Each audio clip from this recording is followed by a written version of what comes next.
That I was called in and asked to solve this problem, this timeline contraction problem. And I eventually did my due diligence and did all the investigating and basically only had one piece of information, and that was reinforcement. The computer's right. The timelines will contract down to some inevitable thing. There is an inevitable event. It's been forecast, it's been predicted, it's been fed to us in a slop trough of what they want us to believe will happen. They don't actually have control over what happens.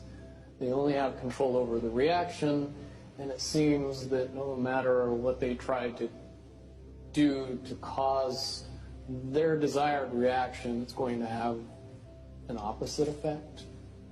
Much, much easier for me to explain today what that process is as opposed to back then. If I had to give it a name, I would say it's the awakening process. It's an evolution of consciousness that cannot, will not, and no matter what decisions or possibilities are injected into the equation, eventually it all resolves down to us all learning the truth and becoming aware of this massive dam of lies that has been built that keep us from knowing massive volume of information that we should otherwise possess. Essentially what happened with Looking Glass, not only did they not want people to use it anymore because they knew it was just going to burp out the same thing, but at the same time they didn't want anybody else to know what it was saying. I'm sure.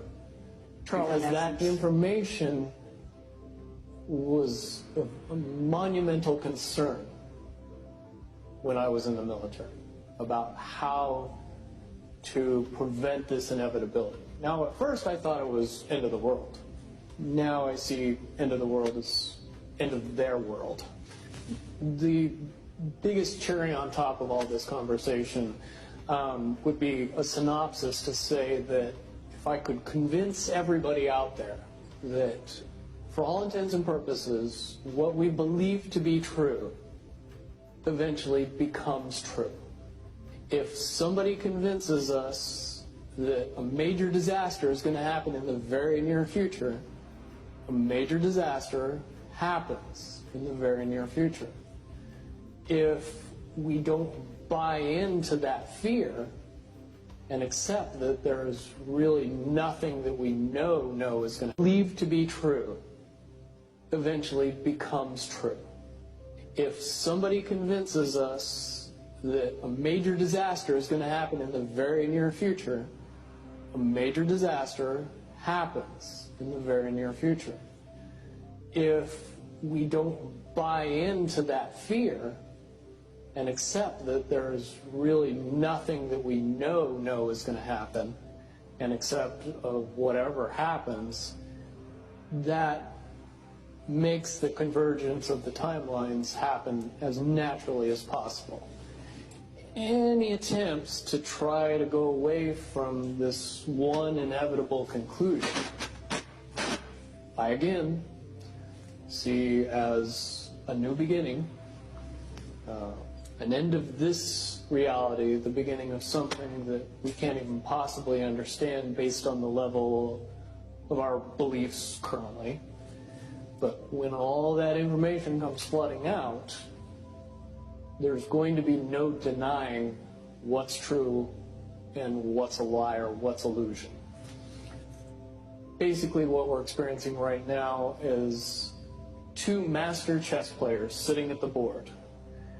And one of them looks down at the board and sees that he's in checkmate in 7 moves.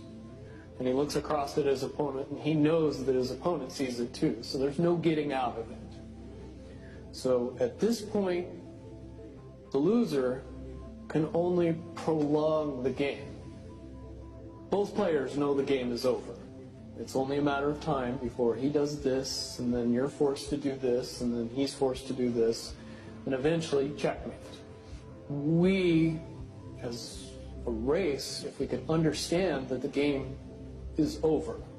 That based on the rules of the game, the bad guys have already lost, the good guys have already won. Yes, there's moves left on the table, but those moves are being forced by the player that is going to win. The only way that checkmate can't happen is if the player that's winning makes a mistake. But from all of the information that I've gathered, all of the information that's been given, all of the information that's been vetted to me, it seems pretty obvious that the good guy player on the side of the chessboard knows exactly what has to be done to win the game. And so at this point, any mistake would be all but impossible.